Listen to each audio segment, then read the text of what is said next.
Okay. So, hey, you guys. It takes a little while for people to kind of get in to the live. So let's say the first couple of minutes, let's just chit chat, and then probably like after 4 or 5 minutes, I'll do my formal introduction for you. Perfect. Yeah, no problem. But it's good to see you safe and healthy, given what's going on in the world right now. Like, it's good to be that you're with your family. Yeah, me too, and good to see you again, Kiratiana. It's a pleasure to talk to you here. Yeah, it's really a pleasure. I mean, the world's so crazy. We need spaces like this to kind of forget inspiration and collaboration. So I'm very happy to be here. Thank you. So have you even gone out the house? Are you going out the house right now? Well, just for really, really crucial things like buying food and basically buying food and some emergency thing, but I'm not really going out much. Mm-hmm. As you know, I mean, here in Brazil, you don't have necessarily here a lockdown yet, but the situation is as the rest of the world right now. Oops, sorry about that. Well, just where'd you go? I'm here. Yeah. Okay, cool. There you go. I'm just trying to share it right now. I'm sharing the video on Facebook, but keep chatting, keep talking. Yeah. No, I was just saying. Normally, my typical day is just stay at home working. 12 hours a day. We are, I think everybody's kind of working much more now than before, because the home office is more office than home, right? Mm-hmm. So it's pretty much everybody like kind of working a lot, and then when you have a necessity, so basically, we go to the supermarkets to buy some food. Me, my wife, and it's pretty much my daily life. And and this crazy thing that every day looks like the same, because no weekends and weekdays are pretty much the same. So yeah. Okay, so let's hold on. I'm almost there. Yeah. Okay, just posted it to Facebook. Now we can start. Cool. Yeah, now we're live. Okay, good, you guys. Cool. So I want to thank everybody who's been joining me this week and the previous weeks in our very interesting conversations with some amazing Afro-Brazilians that I've had here. Yesterday we had Dr. Rita Borré, a doctor in Rio de Janeiro, Black doctor in Rio de Janeiro. The day before that, we had Kiratiana Santos, who is a communication whiz who's lived in the US and Italy. And today we have Paulo Rogério. And actually, I have a very special relationship with Paulo Rogério because when I moved to Brazil almost 5 years ago, I was told by another person in journalism that I needed to meet Paulo. It was like, oh, you want to Brazil? You have to meet Paulo. and he's actually one of my very first articles from Brazil was about Paulo Rogério. True, yeah. I did an interview with him probably a month after I arrived in Brazil. Thank you so much for doing that interview. That was 5 years ago. So now we're back, obviously under different circumstances, but in the last 5 years, Paulo had already accomplished amazing stuff 5 years ago, but he's done even more. And first and foremost, he is a social entrepreneur. Just let me give you a little bit about his background. So Paulo Rogério Nunes, he's a social entrepreneur and a media professional who is based out of Salvador, Brazil. You guys might know it as Salvador da Bahia. Yeah. That wonderful. He's gonna tell us about Salvador. I know a lot about it, but he's gonna explain to us why Salvador is so special. From 2011 to 2012, Paulo was a Fulbright Humphrey Fellow at the University of Maryland, where he studied journalism and digital media, and he's also been an Ashoka Fellow since 2008. In 2016, he created Vale de Dendê, which is a business accelerator in Brazil that is based in Salvador, Bahia, the most African city in Brazil. He is also an alumnus of the Berkman Klein Center at the Harvard University, my alum. Okay, so we're both Harvard connection. And he's also going to talk about his new book, which is called Oportunidades Invisíveis. Did I pronounce that correct? Yeah, Invisíveis, kind. Yeah, almost. Nice. I want to thank you so much for being here. Like, first of all, are you good? Are you good in Salvador? You're safe and sound? Yes. No, it's everything is okay here. Of course, as the rest of the world, we are in the middle of this crisis, and health crisis, also economic crisis, of course, because the businesses are closed, the schools are closed, and everything.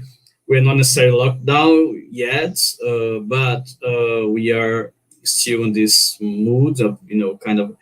When you walk on the streets, not the same vibe as of Salvador. Yes. Different. We are very, very connected people, warm. Everybody embrace each other. So nowadays be different.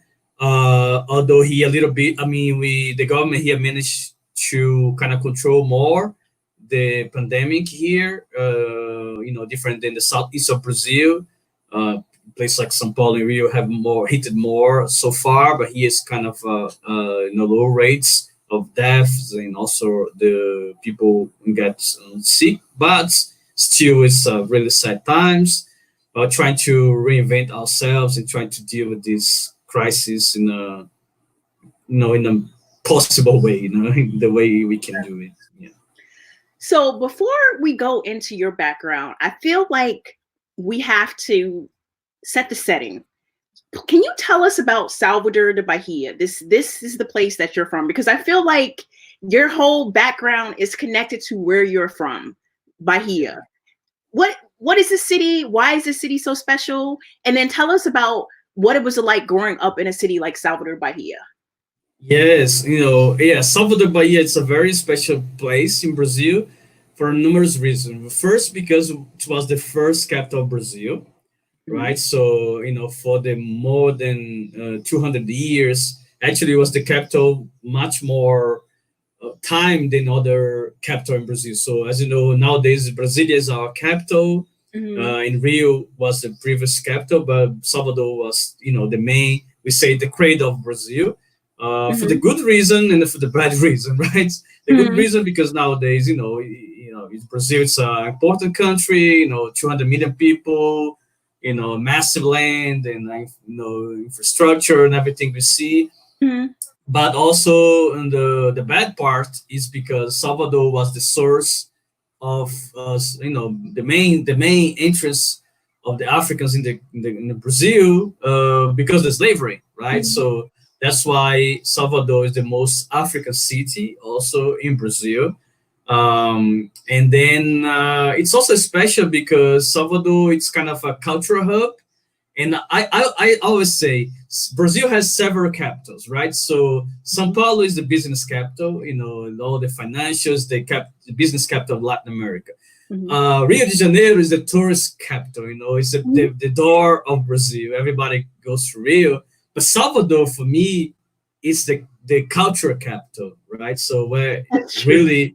the culture is there, samba, samba is a Brazilian traditional music, came from Bahia, capoeira came from Bahia, tropicalia, people who know a little bit more about Brazilian music know that basically the music from Brazil is from Bahia and Rio as well, right? So that's, I'm generalize a little bit, but that's pretty much the Brazilian music and culture, etc. And then, of course, Brazil is our political capital. So that's why Salvador is a special city. And growing up here, it was funny because as the city is really African, it's really black. So Salvador has about 84% of Afro descendants.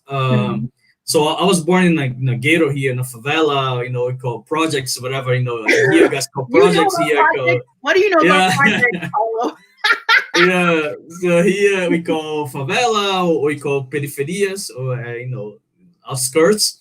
And growing up there, pretty much a black area, so we didn't see much, Europeans there, or white people there. So it was funny because I only faced the racial relations when I was actually leaving my neighborhoods to work in the other neighborhood. That I understood more about the dynamics of racism in the city.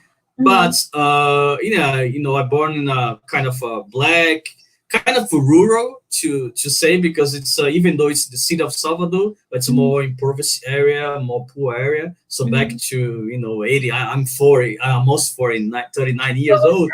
So back then, 18 during the 80s was really kind of a country rural area, even though it's the city of Salvador. And the last thing I would say is like I was born near the beach, so Salvador is surrounded by the ocean. So we have 49 islands around the city. It's a really beautiful area. So even though I was born poor, but I was living born near the beach, so I could just walk 10 minutes. I was on the beach.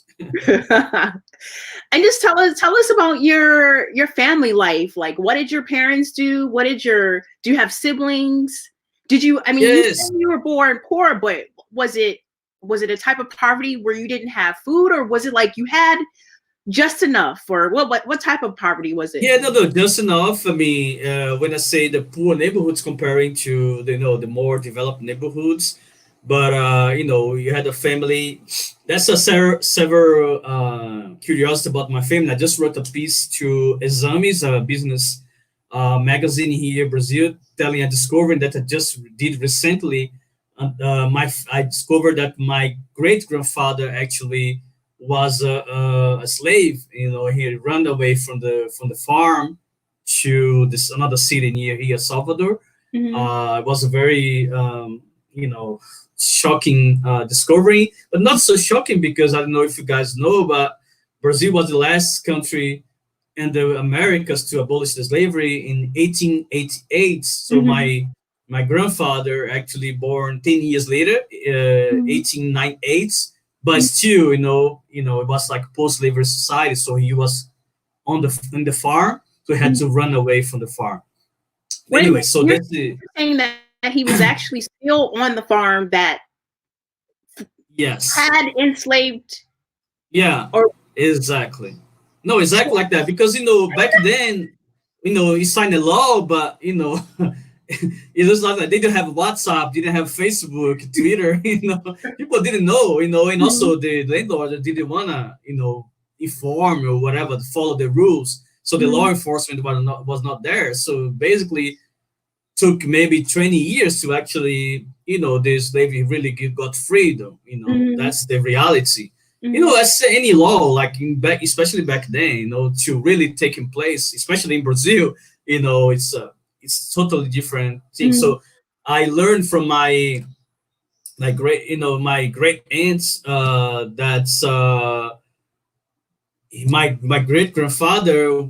He cried when we were talking about his childhood because he was actually beaten on the farm as a slave. So that's the story that I just learned. So I have photos, etc. So, and then I wrote a piece connecting that moment in the history, which is just yesterday, to today's economy, right? So that's why we born poor, we born without much resource, because there's no wealth passing by generations to my family. Anyway, so that's the you guys who are just joining. I'm here with Paulo Rogério, and he was from Salvador, Bahia. He published a piece yesterday on May 13th. May 13th is technically the day in 1888 in which Brazil's enslaved Blacks were freed by law. Obviously, whether or not people were already free or were still enslaved is different, but in 1888, May 13th, there was actually a law enacted that said all of Brazil's enslaved Blacks were freed, and it was the last country in the Americas to do this. And Paulo recently learned that his great-grandfather actually, even though it was after 1888, he had to actually run away because he hadn't actually been freed in 1888. So thank you for that story. Yeah, it's very touching story, very emotional for me as well to learn that, to learn from my family this story. And yeah, that's it's example how Brazil is, talking about a society who is still dealing with the consequences of more than 300 of slavery, as well as the U.S. as well, and other countries in the Americas. But he was the last one, I think more than 20 years in the United States. So I can trace my family. So basically, I'm in 3 generations out of slavery. Basically, that's pretty much the truth that I learned recently. Yeah. Wow. Thank you for that story. Now, Paulo, one of the things that I find very unique about you is that you're 39. You are, when I say unique, I mean unique compared to others. You're 39, and not only do you speak perfect English, but you are a college graduate. Now, in America, that being a college graduate, Black college graduate, doesn't necessarily set a Black person apart. Yep. But from what I know and from what I learned from living at 5 years in Brazil, at your age, you're almost 40, you graduated from college and you speak English. That is actually, at your age, that is actually rather unique. And even in Salvador, from where you came from, how did you make that happen? Are your parents educated, by the way? Not at the high in the college level, right? So my mother and my dad just finished high school. It was the maximum they could, and then pretty much, from my mom's side, my grandma is still alive. My grandma is 100, so she's more than 100. She's 104 years old. Yes, but she didn't learn. She didn't learn how to read and things like that. So she was made, etc. But yeah, as you know, Brazil has a big problem with education, especially to poor and blacks. And I was really lucky to kind of get into a college.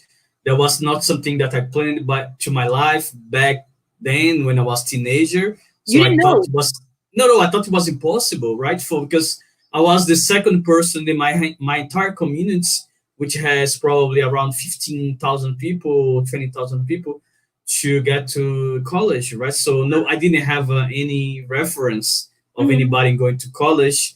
I didn't have any parents who actually attended the college. At least being concluded this. So as you said, only after 2003 with affirmative action, that actually now there's a new generation of people younger than me who got to college as a generation.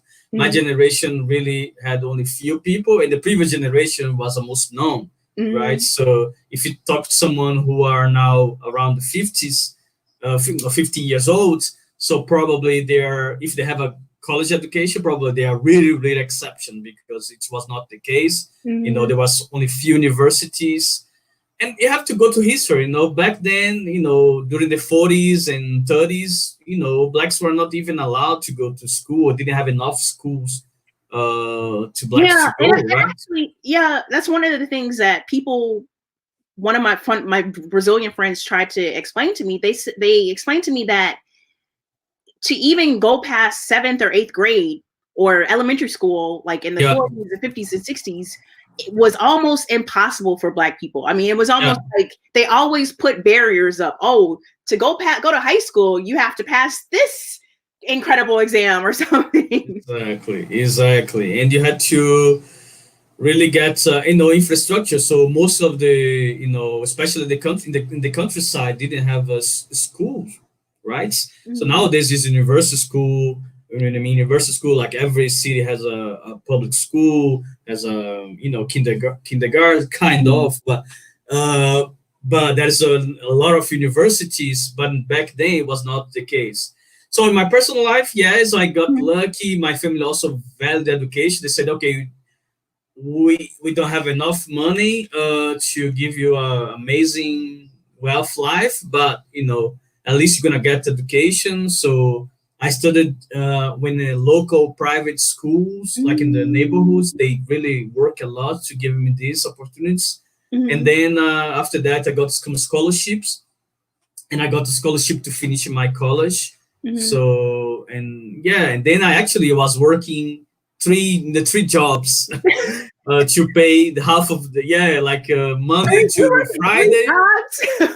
Three jobs, crazy, right? So Monday to Friday plus Saturday and Sunday, the whole day. So it is the whole story that maybe one day we can talk more about. So I was paying to pay my half of the school, and in the middle of the course, I got scholarship. Congratulations. And then of course later on, I got a scholarship to study in the U.S. So that's why I got a Fulbright fellowship, and went to University of Maryland. So I spent 1.5 years in the U.S. and then I got the opportunity to go to other places. How did you learn English? You have to tell us how you explain to us how you learned English, because I'm meeting a lot of Afro-Brazilians today who desire to learn English, but it's expensive. It is difficult, obviously, and it can be a barrier to accessing higher paying jobs, to traveling abroad, to getting fellowships. Would you have gotten that fellowship without speaking English? No, I already spoke some, so I had to do some tests and things like that. But so the thing is with English, I love learn things, right? And I love reading. And so funny enough, when I was maybe 15 years old, 16 years old, I understood that African Americans had much more access to things that I have. So I learned about Malcolm X. So I read the autobiography of Malcolm X and things like that when I was 17 years old. It was already in Portuguese, but so I was like, I need to understand about my brothers and sisters in the United States. And then because the music, I was trying to translate music and trying to watch movies. And then I was lucky because my background, actually, my high school was computer science. Let's say they don't have another name in Brazil, but it's kind of computer science programming. So I learned how to code. And then if you work with this, so you have to learn English because most of the softwares, are in English. So I, professionally, I had to really go deep in English and learn English. And then also politically, I was, desiring, dreaming to connect to the African American communities, learning about, Martin Luther King, Malcolm X, or, et cetera, et cetera. So that's why I kind of learned in English. And of course, I improved traveling and spend time, of course, because, private English school here are very expensive. So it kind of, sometimes very save money to travel, actually. So what tips, looking back on how you had to learn English and worked to learn English, what tips would you give other Afro-Brazilians who desire to learn English, who aren't young right now? Maybe they're 15, 20, 25, and they're like, they want to learn English. What tips would you give them? Well, I think it's like, set a goal, it's important to set a goal. And I forgot to tell that. So because I live in a very touristic city, Salvador is the second touristic city in Brazil after Rio. So Pelourinho, very well. Pelourinho is a historical center. It's a very, very touristic city. So my plan when I was trying to learn English is like, okay, I don't have money to go to English school. I don't have a good money to go abroad in an exchange program. I should go learn English on the streets, right? So my daily hobby was going to the Pelourinho, to historical center, and try to connect to the foreigners, right? What year was this? What year was this? Because I was in Pelourinho every day in 2000. Maybe met there somehow. So by the early 2000s, like 2000, 2001, something like that. So I was going pretty much every day and, try to connect to people, saying the broke English, say, hi, how are you? You want any help? Whatever. Like, it was funny because I met so many people, and then people, they start buying meals from me, or they start allowing me to go to, I don't know, to museums. And so I was kind of an informal guide, tourist guide. Yeah, kind of.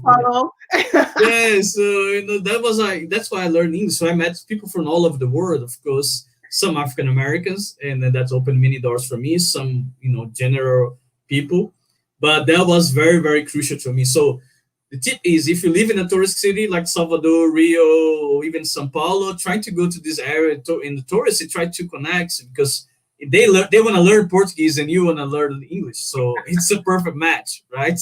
Exactly.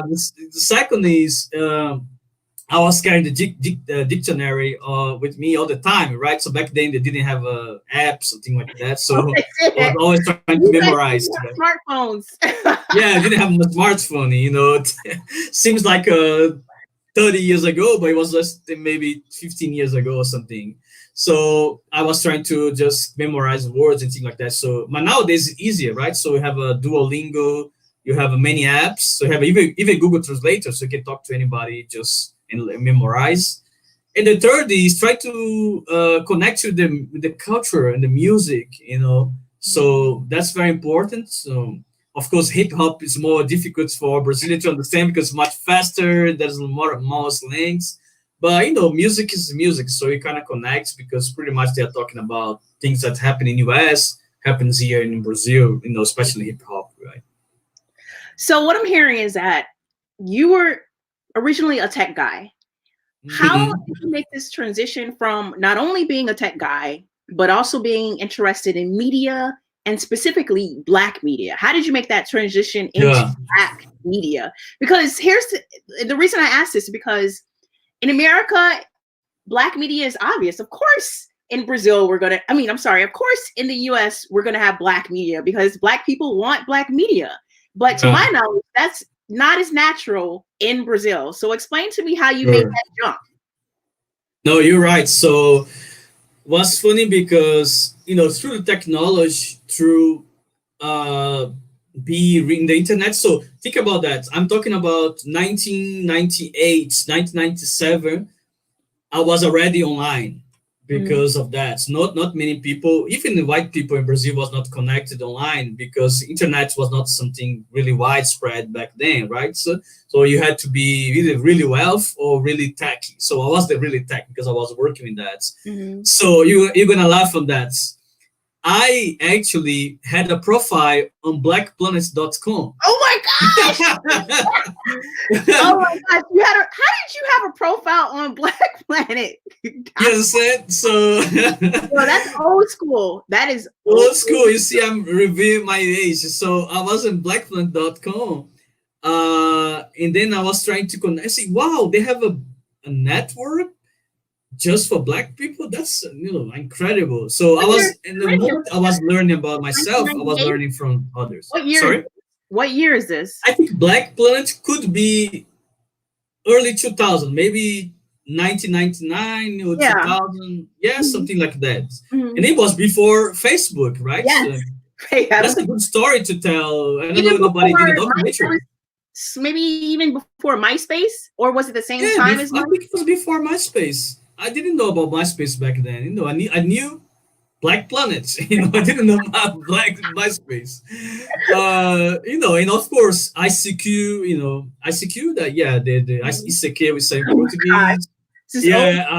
How do you say the Merc? So it was this IRC. Anyway, so that was my thing, right? So I was working the internet provider. That's why I was connected with this. I worked the internet provider back to in the late 1990s and the early 2000s, right? So that's why I learned so much about tech thing. And I always joke that if I was in the Silicon Valley, maybe I could be wealthy now, really rich billionaire, because I could invent something. But I was here in Salvador anyway. So explain why it's not natural. Okay, so you're living in Salvador, which is a Black city. But Yeah. when you're living, I mean, Brazil is 50% Black. Explain to us why it's not necessarily as obvious for Black Brazilians to have Black media or a Black website, etc. Yeah. Oh, because pretty much because I would say segregation is the difference between Brazil and US. If you go to history, you understand that first, everything is the same. Native people were there. Europeans came to colonize. They enslaved Africans. Then the immigrants came. Everything's the same. The only difference between Brazil and the United States, for my knowledge, is segregation, right? Because segregation was a bridge thing, and then segregation made separation, meaning that communities had a different process. Pretty much, you had in South Africa, you had in the United States, but in Brazil, because we never had a formal segregation, we had in facts for the segregation, but not necessarily formal in law, as we did in US. So we never had a Black community sense, right? To say never had the Black schools, never had the Black university, never had the Black hospitals, Black business, Black neighborhoods. That's the key. That's the key to explain the both countries. So here in Brazil, instead of that, we say, "Oh, we are mixed. We are together. We are the same." Right? It's a big lie. I think we have Brazil has a big lie, and US has a big lie. The US big lie is American dream, like right? So everybody can make. He's the land I of still believe in it though. America freedom, America, the land of the brave, blah blah blah. This is the lie you learn from the schools. And here in Brazil, that we all together, that we are all mixed. We have no races. We are racial democracy. That's and we learn in the schools that we are racial democracy. Oh, some people have some people are white, some people are Black, but we just happen to be Black or white. It's a color thing. That's why the public discourse here, the thing about color always confuse people. And I always like to say I'm not necessarily. I mean, of course, we call Blacks, and I call preto or negro or Black, but I prefer being called Afro-Brazilian because when you say Afro-Brazilian, you know where you come from. So you come from Africa, and your roots are traced to Africa. People, of course, Africa is a continent, but somewhere in Africa, and then my people, my ancestor was enslaved, came here. Of course, I have also somehow Portuguese mixer in my family, as the United States you have as well, and also the native Brazilians. But what defines me is the Afro tradition that comes from generation to generation. So to answer your question, of course it's a complex question because it's a really complex subject. But my point is, here in Brazil, we never had to think about race until recently. Not to think about race, but it was not allowed to really discuss things like that because also we had dictatorship here for the entire 20th century, like with few exceptions. The entire 20th century had dictatorships in Brazil. Some of them sponsored by the United States, by the way. But that's the history. Yeah. But the point is, we never had the Black media because we never had a Black community's knowledge. That's basically. Yeah. So, okay. So how did you become how did you come up with the idea to create Black media in Brazil? Yes, I think, to be honest, very influenced by not only United States, but learning what's the Blacks in the diaspora doing. For instance, in 2004, I got a chance, I got an invitation to go, my first time to go abroad, to go to actually, funny enough, I went to Berlin, to Germany. So my first international travel was to Germany. But listen, the funny thing that's really touched me because I went to Germany to a Black Congress, to a Black conference. It was called Black Media Conference. In Germany? Right? In Berlin, in Germany. And Blacks there is less than 3%, much less than 3%.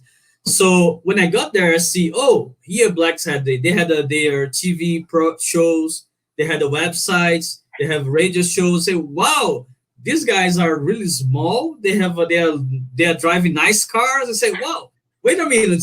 We are 52% in this country here in Brazil. We never had the black media. We never had anything. And these guys in Germany who are barely 3% has this thing. So then the year after 2005, I went to San Francisco, to Oakland actually, and then of course it blew my mind, right? So being in the Bay Area, especially in Oakland, oh, this is the Black Panther, headquarters. This is whatever, like meeting people, like wow, this is something else, right? So this is a totally different world. Like, you went to a true. It's something about that Oakland area because those people are very militant. They are militant. Yes. I was the rights core of the Pan-African community, and those guys were like talking about Sankofa. By the way, my friend Dwayne, maybe he's gonna listen to this. I went to his house, Dwayne, from Israeli Pan-African. He's like, do you know Sheikh Diop? Do you know Kwame Nkrumah? I was like, I don't know anything about that. So I was learning those things, and it was just amazing. When I came back to Brazil, I was much more empowered to kind of develop the projects I did. And of course, given the context and the financial background we have here and the conditions you have, I think, it made what was possible, especially talking about now 15 years before, right? But it's a funny story how I got to Germany and then right to Oakland. I want to remind, we have 14 people watching this right now. That's amazing. If you have any questions, please type your questions in the comments and we'll ask them as we go along. You don't have to wait until the end to ask questions. So once again, if you have any questions for Paulo, please type your questions in the comments or on the side if you're on YouTube. So, okay, which Media Ethnica, which is the first Black media platform that you created. How did that come about? So this is from the now 15 years now, because it was created in 2005. So I was a student at university, at the college. I studied communication, right? So I was learning about Black media, reading about that, connecting with some folks who already did the research. We had already, of course, research. I'm not the first generation of activists. I need to say that. I also learned from different activists that came before me. But there's a previous generation, people who are around now 50s, 60s, even 7 years old. Those people really, actually, they are the freedom fighters, or those who sacrifice their lives to us nowadays to talk about race in Brazil, because they're doing that under the dictatorship. I was born already after dictatorship in Brazil. Actually, just in the middle of dictatorship here was until 1883. So I born in 1881. Anyway, but I was growing up without any kind of, or under the democracy, any kind of dictatorship. But then no. So they had a lot of discussions on the universities and the college about the papers about the misrepresentation of Blacks, in the media. And the lack of Black media, and I say, wow, okay, so how can we do something? That's why we created Ethnic Media Institute Media Étnica, understanding that we should have a discussion about the ethnic relations in the Brazilian society, in the media. So they pretty much the NGO who trains people. Now there are a generation of people who are working now in the newsroom and ad agencies, a PR company who came from these moments. So I'm proud to help them. Some of them are in my age, some of them younger than me. They are doing really good things. And we created a website, a news portal called Correio Nago. Correio Nago is kind of it's a slang in Brazil. It's kind of a word of mouth, means word of mouth, but because means also Yoruba post. So it's a funny word to talk about, like Blacks talking each other, kind of underground. So it's called Correio Nago. So pretty much I worked with media since then. And recently I moved to more to the business entrepreneurship area, but still very connected to the media. And I have a different product, for hobby, Like I have this page called Black Brazil News that I update. Yes, and time by time. I did not know that was your Facebook page like 2 years ago. I was like, what? So I post a lot of things that Kiratiana does, those amazing pieces, and just for fun, for the cause. And yes, that's it. It's pretty much I work in the media. I have a new projects coming. I have a friend and now business partner called David Wilson, who is also a pioneer of Black media, not pioneer, but a Black digital media. At least he's one of the most prominent names in the US. So he's created the website thegrio.com. He's living in Brazil now. So anyway, media, technology, entrepreneurship, those are my daily conversation. Yeah. Nice. Okay, so we have a long question from Brian Jones. Let me see if I can read it. Okay, so Brian Jones says, this is what he wrote. My wife is from Salvador.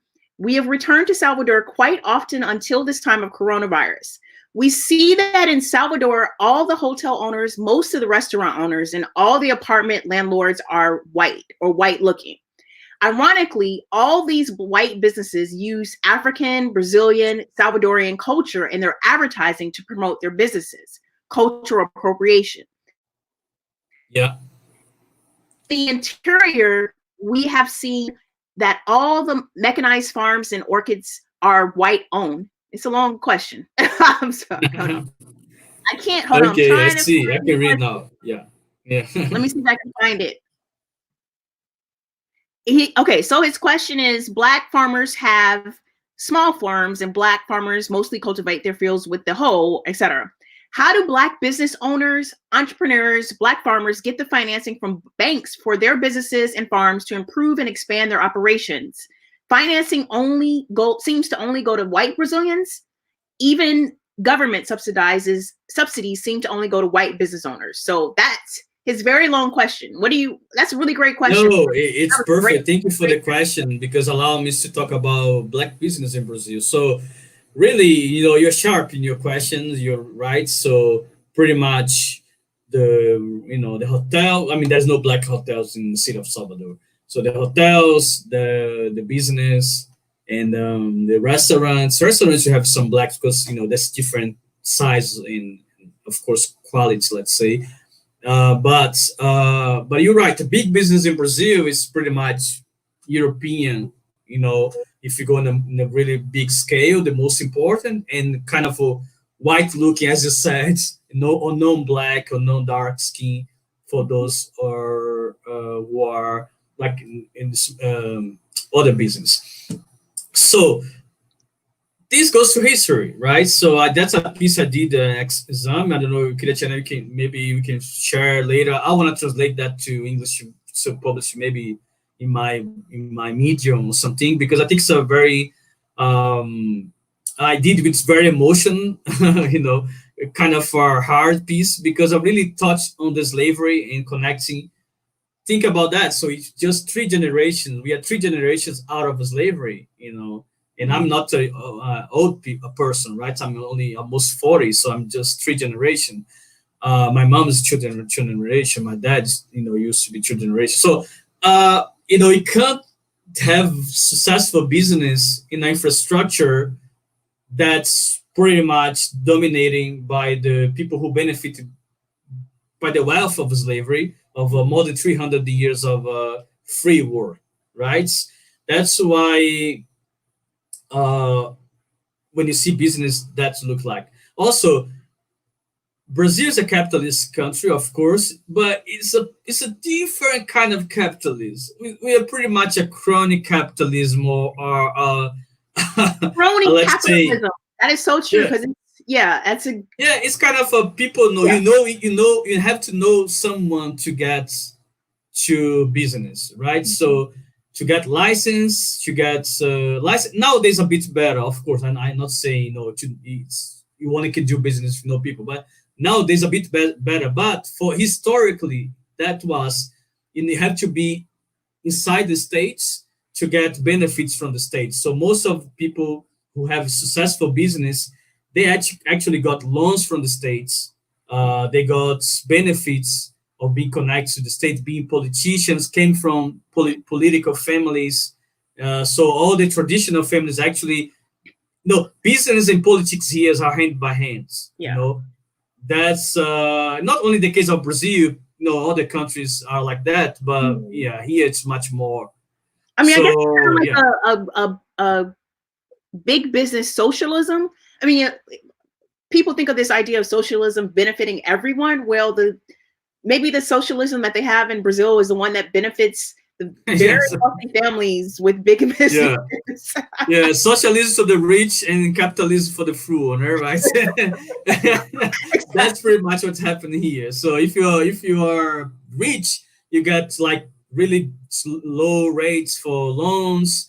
You get loans. So Black Brazilians has 3 times credit denied in Brazil. It's not Paulo saying, this is statistics, via IDB, Inter-American Development Bank, 3 times more loans denied. And people, if you are Black, you don't go to banks, or even don't have even a bank account somehow, depending on your financial background. So we're talking about a capitalist society who actually is pretty much helping rich people and putting aside anybody who are poor or Black, and they never had something like American dream here. Like, okay, if you have a good idea, maybe you can succeed. It never happened like that. So pretty much you rely on relationships. So you're right. And then talking about farms, you never had a land reform in Brazil. So that's a big debate in Brazil. Land reform, have massive lands. Brazil is a really big country, and I think more than other country in the world, we have areas we can cultivate things. We can grow everything pretty much, right? Soy, beans, and rice, and everything, right? So, but this is still those lands are concentrated in few families. So if you are a small farm, really gets only a small piece of the. And also, like, something interesting that I learned through history is that at one point, South Korea is actually very interesting to look at, because I think in 1980, South Korea and Brazil had probably the same GDP. But one of the main differences between South Korea and Brazil is South Korea implemented land reform, and also South Korea focused on education reform too. So when you compare the GDPs today, it's like night and day. Yeah. Obviously, South Korea is much higher than Brazil. That's GDP per person, right? Because in general, Brazil is Brazil is among the 10th largest economy in the world, right? So it's crazy, with so much inequality, with so many favelas, with so many disenfranchised people. We are among the 10th largest economy in the entire planet. And I always ask, I write about that. Look, if we had inclusion in this country, I have no doubt that we're gonna be among U.S. and China, hand by hand there, trying to compete for the top position. Because again, we have oil, we have massive land, we have internal markets, we have a creative people, have a tourist destination. Everything's here, right? Even talking about tourism, that's your area, Kiratiana. So Brazil received less tourists than Vietnam. Yes. I know. I'm telling you, like even like small countries in the world. So even the Eiffel Tower received more international tourists than Brazil. The entire Brazil, only the Eiffel Tower in Paris. Paulo, this is coming up. I'm sorry. So, okay. So do you think this is going to change? Are Black people going to have more access to loans given Brazil's political climate right now? What's going to happen for Black people, especially Black people in Salvador, to create more bigger businesses? Yeah. So I think, before the crisis, I would say before the economic crisis, the coronavirus crisis, and the after, right? So after, we can predict something, but I cannot assure. Yeah. Before, we had a trend of really Black business growing, at least the Black business mindset. So many people opened the business. I was really happy to see Salvador with a lot of Black business, bars, restaurants, nice clothing shops. A lot of the technology startups. I'm totally deep on this community. So we have a a Black business group on WhatsApp with more than almost 200 business. I know only Vale do Dendê, the business accelerator that I created with my business partner. We have more than 90 people, 90 startups that we helped.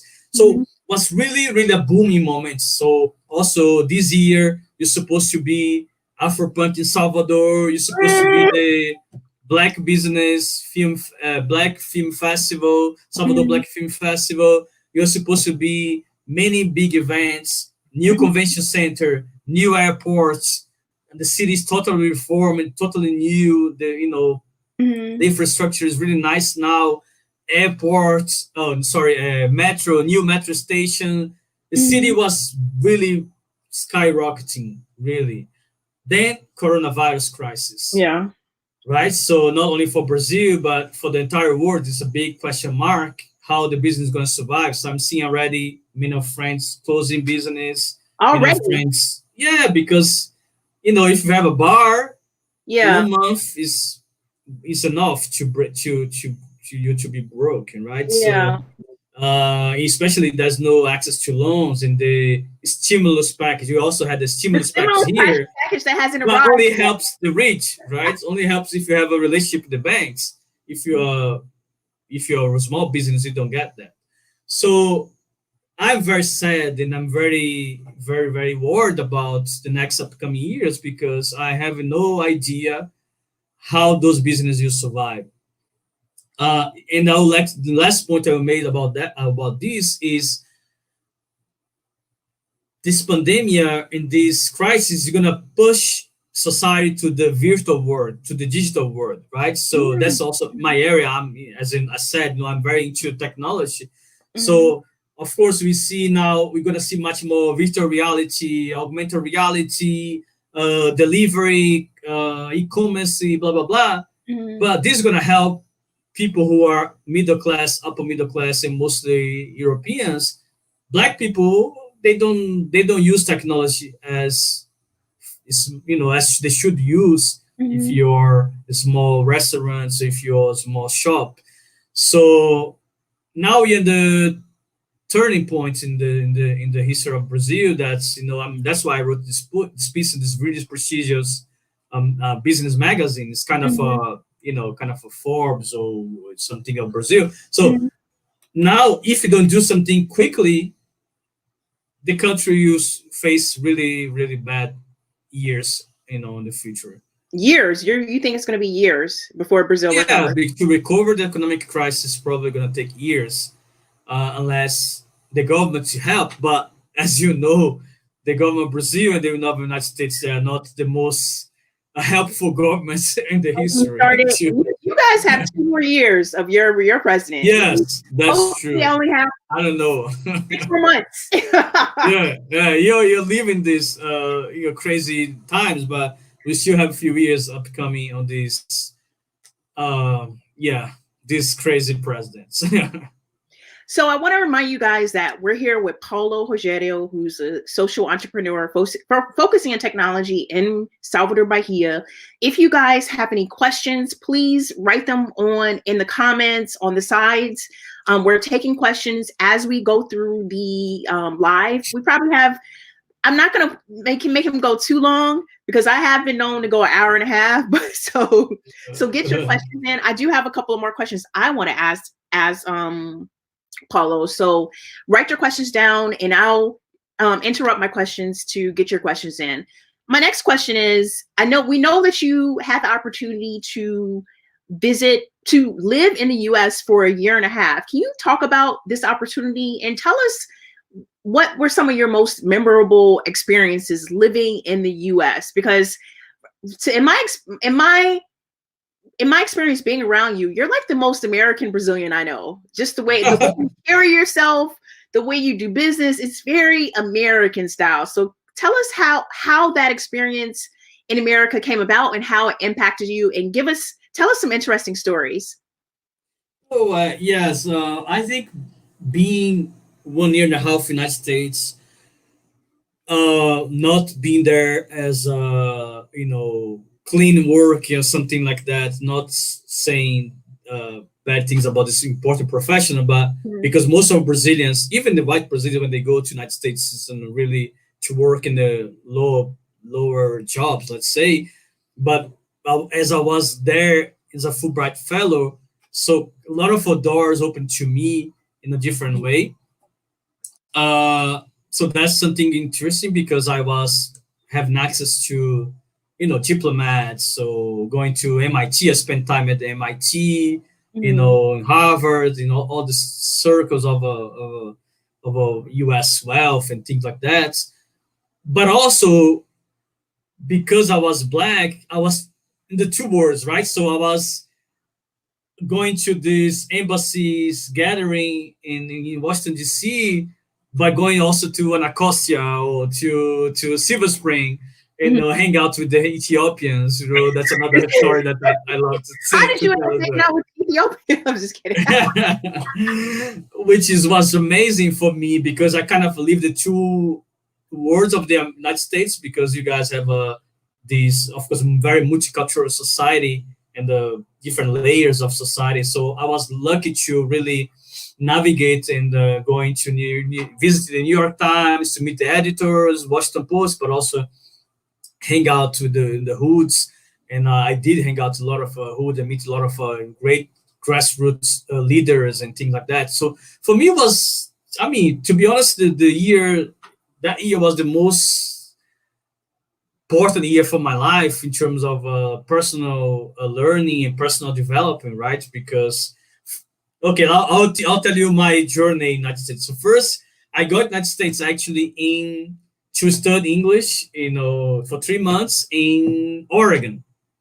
I was in a really small city in Oregon. Ain't no Black people in Oregon. Yeah, no Black. So I was the whitest city you can think in the United States, probably. And it was funny because, I saw a different part of the United States, right? Really, really kind of a rural, not rural. I don't know how to explain that, but it's a kind of a, small city. And, but I was in a group of foreigners. So in my group, we had South Koreans, people from a person from Panama, from China, for all of the world, and it was good. So then I was lucky to go to DC because you went from the whitest to blackest. Yeah, exactly. So I did the opposite, right? So because some people went to Arizona, whatever. So but I was lucky to go to the rights, to the heart of a Black culture in the PG. I was in PG County, right? So I was in the really Black area, right? So it was really good. No, PG County, Prince George's County, is actually technically the wealthiest Black county in America, meaning lots of upper class Black people live there. yeah, but also I was going to Baltimore as well, right? So to see the other side of the story. So I don't know. I know that I have to learn a lot more to understand the United States, but I kind of because I'm curious, so I was trying to connect the piece, understanding Black wealth, Black poverty, understanding much more about the Black community. So for me, it was amazing. And then the plus was the African connections, because again, United States, you guys have a lucky then, because you have it's an international country much more than Brazil. So you have people from all over the world, especially in the southeast, the northeast, and the major cities. So I really connect to the African community, especially the Ethiopian. Now, a parenthesis about Ethiopian. So as you see, I look like Ethiopian, and everybody thought I was Ethiopian. So going to the clubs or going to the restaurants, but you're Ethiopian. They didn't believe I was Brazilian. It was like a funny and kind of awkward situation, and I had to mingle with the culture, and I love Ethiopia. So then when I was living in the US, I had a chance to go to Addis Ababa, and I spent some time there. Yeah. So it's very, very, very nice. Welcomed you as an honorary Ethiopian while you're in the US. Yeah, exactly. As a brother who are happy to be born in Brazil. But it was really funny, and for me it was so nice to understand that community as well.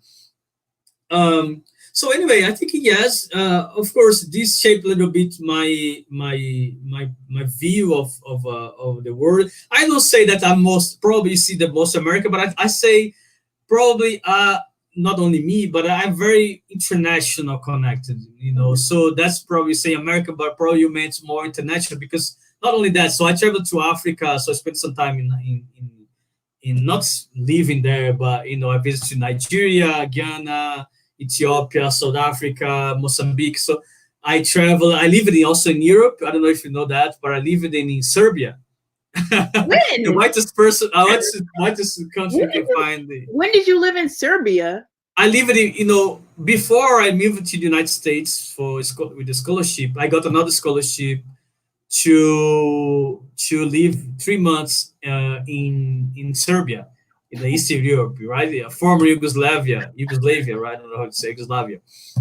So it was very funny as well, very informing for me because I learned the other side of European culture, which not Western Europeans. They are pretty much like Latin America. They are much more disorganized. They have problems. They have corruption. So it's not the European. They like to brag, like, oh, everything is perfect here in Germany, in England, blah blah blah. So it's a different part, which was also communists. Also had deal to the Western world to bomb them. Serbia was bombed by NATO. So the whole story about Bosnia. So of course, I didn't take any side of the conflicts anyway in the shape of form, but I learned a lot about that part of the world. So yes, so I think that's international view kind of helped me to develop my projects in Brazil. Okay, cool. So leading up to Vale de Dendê, you hinted that you in the beginning, I talked about your biography of creating this tech accelerator. Tell us about Vale de Dendê and what has been the success of it. How did it come out? Yeah, if those who are English speaker, I don't know if you guys understand, but Vale de Dendê, which by the way I have a copy here. Oh, here. Vale de Dendê means it's like you guys have a Silicon Valley. So in Bahia, Dendê is palm oil. So only in Bahia you can find palm oil traditionally in the food and the culture here. So that's why Dendê is palm oil. So Vale do Dendê is palm oil valley, something like that. So it's an the first idea was like an institution organization to help to form an ecosystem in the city to foster more innovation. Because when I came back from the United States in 2013, you guys already had a lot of innovation, of course, in Silicon Valley, but not only that, cities like Austin, Denver was booming with technology. And even Colombia, we are our neighbor here, Medellin was already a city very innovative, though they were the most dangerous city in the planet 10 years into early 2000 and became the most innovative city in the world. So I kind of learned of that, and also I learned about African innovation a lot. I studied, what's Kenya is doing with the fintechs and things like that. I said, whoa, wait a minute, Salvador has a lot of potential. Why we are not really booming tech? Not only tech, to be honest, but more creative city, a creative economy city. So that's why me and my business partner, we created this organization. Now, let me explain who are my business partners in this project. So I have Professor Elio Santos, who are a senior guy, 72 years old, who are economists, who are probably the most prominent intellectual in Brazil. So he always wrote about inclusive development, and he said, okay, you are inviting me to the inclusive develop, I'm in. So that's why he is part of the board. Rosenildo Ferreira, who is a prominent journalist, also admired journalist who worked for many news outlets. And then Ita Laerta, who is younger than me, but a very brilliant professional. So professional, she's a cultural producer, a public relation, and also someone who understands a lot of things around cultural innovation. So we all came together, and I think Kiratiana, we invited you for one of the first events. It was Yeah. really I nice. actually made it to the opening, and I did Yeah. write. I think I wrote at least 2 articles. Was it one Yeah. or 2? At least 2 articles of some of the businesses that were there. There were 2 articles I wrote. Yes, exactly. So probably maybe if you scroll in the photos, or somehow you're gonna find your photos, right? So we'll see. Am I on there? You were there. You were there in the important moments. For you. So far, we've been supporting a lot of business in Salvador. Of course, we are diverse accelerator, because most of the accelerator or incubator, they don't include blacks. So we are not only black, so kind of accelerator, but of course we help pretty much the majority of the business are blacks and also are women. So mostly our persona are black women who are develop projects on technology or in the creative economy. You guys probably don't know that, but Salvador also is a hub for gaming. So a lot of startups from game comes from Salvador. Oh, Of cool. course, we have a lot of things in music, in films, and photography. By the way, Salvador is leading now the music scene again. That is true. I have to give it up for Salvador music. Yeah, I know you're a real person, but you don't know that now Salvador is leading again, because during the 70s was the wave. Probably, I don't know if you guys are familiar, but it's a good knowledge you guys know. But Gilberto Gil was during the Tropical. Those guys had to leave the country during the dictatorship. They went to London. Then they met the up and coming rock scene in London, the reggae, the ska, the Jamaicans, the Nigerians. So they went to Festac in Lagos. That was the really, really nice moment. So Gilberto Gil, Caetano Veloso, all these guys during the 70s. Then, during the 90s, Bahia came again to the main stage with the Asha music, with Olodum, which is a very important group, probably the most prominent and important Brazilian group ever, knowing outside of Brazil. So created the samba reggae. Actually before that was Ileaye, another group. Anyway, so that's a big Afro drum centric culture. And nowadays we have a new wave which is more connected with the technology. So nowadays we have Baiana system. I love Baiana system. Yeah, kind of dub, Bahia music, and reggae, and rock, and you have rappers like Baku Shoot the Blues, who are from Salvador as well on the main stage. We have Atosha, more electronic music. You have Luigi and Shenya, who are more kind of R&B, trip hop. So anyway, so that's again Bahia on the main stage. So, but the question we make here with Vale do Dendê and with the ecosystem is, all right, it's good to be on the main stage, but it's awesome to benefit of that, right? Financially. So we're trying to help those people who are in the production, who are filmmakers, to kind of rise up and benefit financially for that. And I was recently, Kiratiana, watching this documentary about, it's called Black Godfather, right? So about a music producer, the producer, but also the Chris Jones. So I was amazed about how you guys had Motown, you guys had all these hip hop labels. So this was very important for you guys to develop a kind of a black wealth in music and for the narrative. We never had that here in Brazil, so hopefully someday. Do you think that happening with this next wave?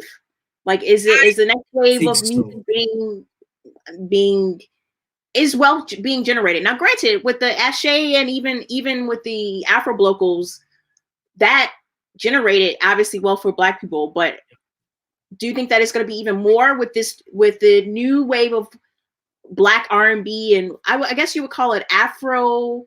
What is this new music called? It's kind of like, yeah, people they don't like to have a label, but it's pretty much some people say the post Asha music. Some people say the Bahia bass. Bahia bass. Okay. Yeah, it's difficult to say, Jay, because it's really different kind of styles. But to your point, I think this generation can control a little bit more. So this guy's not from Bahia, but it's a good example. I wrote in my book that maybe we can talk a little bit more. Yes, we're going to talk about that next. Yeah, in the book I wrote about Emicida's label, which is Laboratório Fantasma. Emicida is a prominent rapper, musician from São Paulo. He's probably setting the stage of someone who's not really giving up their control, his control on his music and his art. So he has a label, he has a fashion clothing line, etc., etc. I think this generation is kind of controlled a little bit more than the previous generation. Also because nowadays you don't need to be on the record label, sign a crazy deal to really get to people's eyeballs, right? So nowadays with the digital, so you can just upload your music on Spotify, put on YouTube, and word of mouth, and maybe sponsoring some content online, digital ads, so kind of you can make it. So I'm mentoring some groups. I try to help them to go to the next level. Yeah. Oh, okay. Oh, can you mentor me? I need to go to the next level. No, you should be my mentor. I need to go to the Actually, once again, we're winding down our interview with Paulo Rogério. So if you have any questions, please get them in the comments or on the side if you're on YouTube. So let's talk about this new book. Did you come to Rio yet? Did you have a book opening in Rio? You know what? I didn't sign in Rio. That's a really big mistake. But I launched this book recently in November. So then we had the holidays, and I was saying, okay, maybe when you come back from the holidays, I'll come back to Rio. I'll go to Rio because I did it São Paulo and Salvador only. Then, you all know what's happening just after Carnival, right? So it was so sad. But the book is Invisible Oportunidades Invisíveis. This is on all major book stores in Brazil, but also in Amazon. It's only in English so far. I was, trying to connect to some people. Oh, it's only in Portuguese. So I'm sorry, I'm in Portuguese. No, it's only Portuguese. So of those who read in Portuguese, so you can read. And in English, not yet, but I plan to do one day. But pretty much the book is about innovation and diversity. Let's say it's not only about blacks, but in diversity in general. So I wrote a book about how companies can innovate if they really understand the power of diversity. So, for instance, I wrote a story about an indigenous leader, a native Brazilian leader who created a digital radio to broadcast indigenous music that we all don't know. There's indigenous people, doing hip hop, doing heavy metal, doing funk music, and nobody know that. People even don't know that Brazil has more than 100 languages, which is not only Portuguese. So this is called Dendê Radio online. So I also wrote about a lady who created this app for women to really use cars because they are harassed on the taxis. So she was harassed in the taxi, so she created this app called Lady Driver, right? So I wrote about another app on this guy who created an app for deaf people. So using artificial intelligence, we can communicate with deaf people, say Portuguese and then translate to Libra signs, or to the signs of this language of signs. There's 10 cases here. And all the stories from Brazil? All stories from Brazil. Oh, wow. I did wrote a little bit about US, Canada, South Africa, like an overview of diversity and multicultural marketing in those countries. But the cases are all only of Brazil. So but pretty much it's about how can you be innovative, understand the power of diversity. So how you be maybe discriminated against, so you can say, okay, now I'm gonna create something to fight against this social inequality, plus gain some money and be benefited financially. It's like Diaspora Black. It's a platform. It's like a Black Airbnb. Our friends who created that. Some of them are from Rio de Janeiro, some are from Salvador, because they were discriminated in Airbnb. So they created this platform. So yes, this is a book, and I'm very happy to share the story. So unfortunately, with the pandemic, I couldn't launch more in other cities. But I'm doing some talks, and I actually need to do my podcast about that. So I have to find time because a lot of things going on, but I'll try. And is this available through Kindle? It is a Kindle as well, yes. Okay, cool. Yes. So you guys buy this book. Yeah, buy it through Kindle. Yeah, and by the way, the profits of the book, I'm actually investing in the communities on the neighborhood I was born. So I mean, yeah, there's no, as you know, Brazilian's book Brazilian writer doesn't earn a lot because books here, anyway, there's a lot of discussions, but a little bit of amount, so I'm going to invest in some projects here. And what is your neighborhood? What is your home neighborhood? The neighborhood I was born is called Alto da Terezinha. It's in the suburbio area, actually the most beautiful area because, as I said, near the beach, but also it's a impoverished area, so they need a lot of support there. Okay, cool. Well, we're winding down.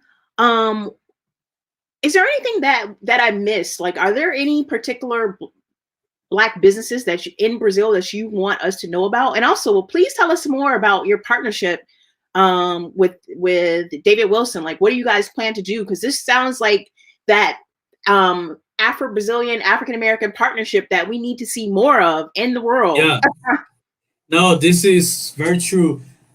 I'll start with this. Yes, I've been, David and we are friends since 2013. I did a conference here. Actually, I invited him for a conference. I was doing a curation about African diaspora. So he came to Bahia. He fell in love with the city, and now he's living here. So of course, he's a very prominent business media guy. And we're trying to do different things. We have a company called Afar Ventures. Basically, the Afar Ventures, the idea is to bring investments to Brazil, focus on the Afro-Brazilian markets. We have another business partner who are Afro-Caribbean origin, who also live in China. So it's a very multicultural group. Nice.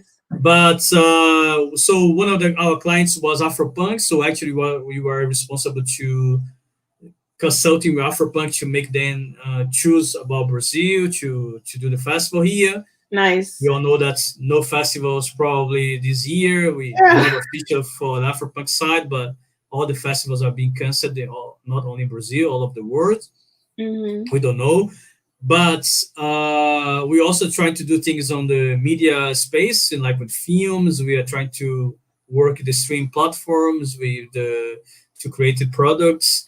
We also consult to meet companies here about multicultural advertisements. Nice. It's hard to do things, in Brazil, as you know, the business environment is not the most friendly. The wealth is not here, but we are trying to shake the trees, let's say, to hopefully help also other business to develop different projects. Mm-hmm. Talking about Black business in Brazil in general, maybe I can recommend. I mean, of course, there are a lot of business. I think São Paulo and Salvador, the cities are now booming more with Black business, but also in Rio, there are a lot of. You're trying to talk about business. But the thing is, there's another discussion about the difference of races in different cities. But the thing is, Rio is. The way the racism in Rio is more about segregation of zones. I think the South Zone, they have more wealth in the rest of the city.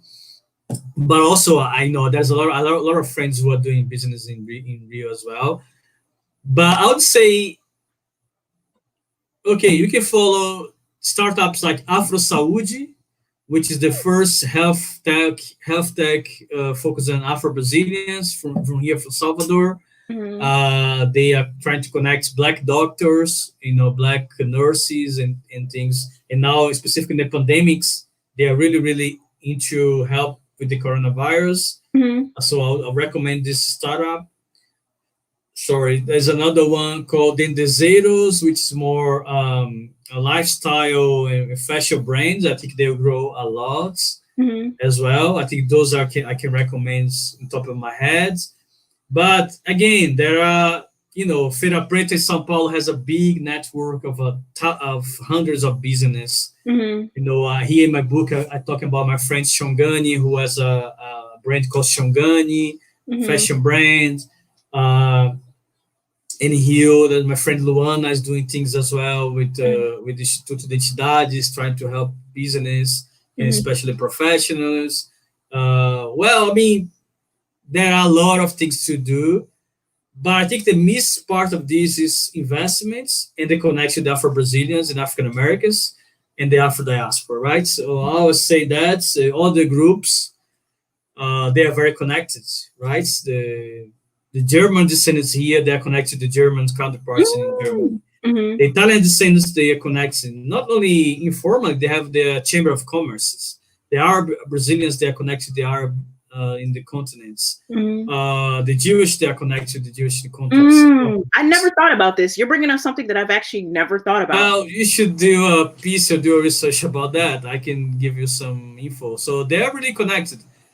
Only Afro-Brazilians are not, right? So only us, we don't have support. They actually have incoming money, the stream of money coming every year for different business, So if you are Lebanese, you open up you're exporting to Lebanon, So if you are, not Syria now, but before Syria was a functional country, so they could export products and goods. So that's a whole word that we have no time to discuss here. But my point here is like we Afro descendants are the only one who are not internationally connected. And I just recently saw a piece. We have this page now. We post some videos called Momentos Negros. So we posted this piece that Malcolm X was talking about Brazil during the 1960s. He said, in different words, like, okay, Blacks in Brazil are disconnected. Blacks in the US, they're disconnected. Blacks in in Cuba, they are disconnected. And if you want, they connect. To definitely, we could be different, right? So I totally believe in that. That's my daily work, right? So it's not something crazy. I think it's just regular thing to do. It's the obvious thing to do. It's the thing that everybody knows. One of the things that I feel like has made this connection between the African diaspora more difficult is the language barrier. That's true. So I mean, that's the reason why I'm having these conversations in English, but I don't feel like everything should be in English. I feel like Black people need to start learning Portuguese. African Americans should learn Portuguese. Please, I do, by the way. Definitely. I mean, that's exactly nowadays. Language it's a big barrier, but it's not impossible, right? So, apps, music, learning will, and luckily soon with artificial intelligence and things like that. So no limits. So very soon we're gonna be speaking to each other in a different way. And why not? Maybe in the future we can teach our kids to different language, maybe a common language, a lingua franca. Maybe it's a Swahili. Maybe it's not even English. Maybe it can be a Swahili, right? Good point. Why not? So the Hebrews, the Jewish, they recreated the Hebrews, to talk. Why not? We should not do this with Swahili, for example. Anyway, we need to talk, right? So, but now this is much simple, much easier than Google Translate. 10 years ago, 30 years ago. If you want to send an email or get in contact with someone, just use Google Translate. If they speak Portuguese, put your English in Google Translate and send the email. Yeah, it's pretty fair. Now you can use. I mean, maybe it's accurate, maybe 80% or so, right? You can just use that. Yeah, you're right.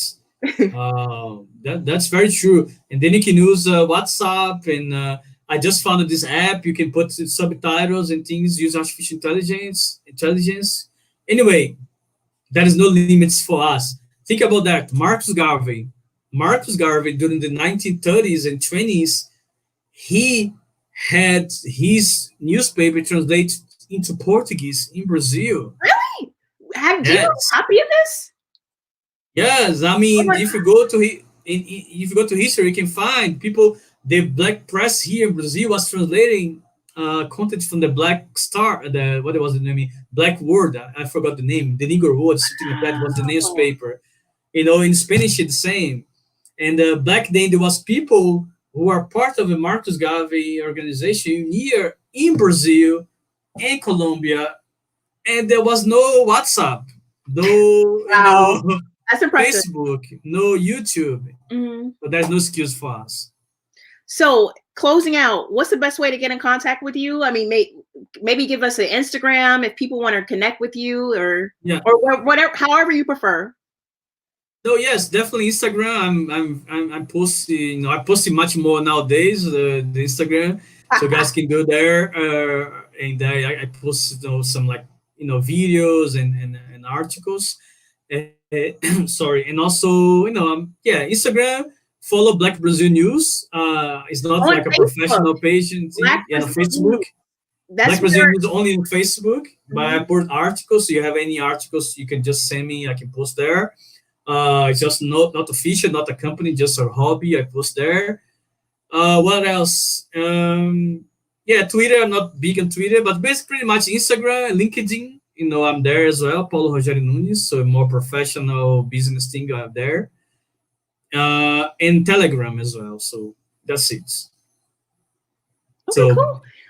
Thank you so much. We had at one point we had 16 people online. So nice. Very successful. And this video will be available on the YouTube channel, which is just Kiratiana at YouTube. And so if you didn't catch the whole video, go to the YouTube channel. And thank you so much. Thank you, Kiratiana. I'm very, very happy being here again. And, congratulations to your work. I mean, you're reporting I'm trying. from Brazil. You are like to open up doors for many Afro-Brazilians. So it's very, very hard. I must say this to the public. You're doing an amazing thing for us, for our communities. And, you appreciate that. And, it's a very important job. Okay. Thank you so much. Thanks. Bye. Bye-bye.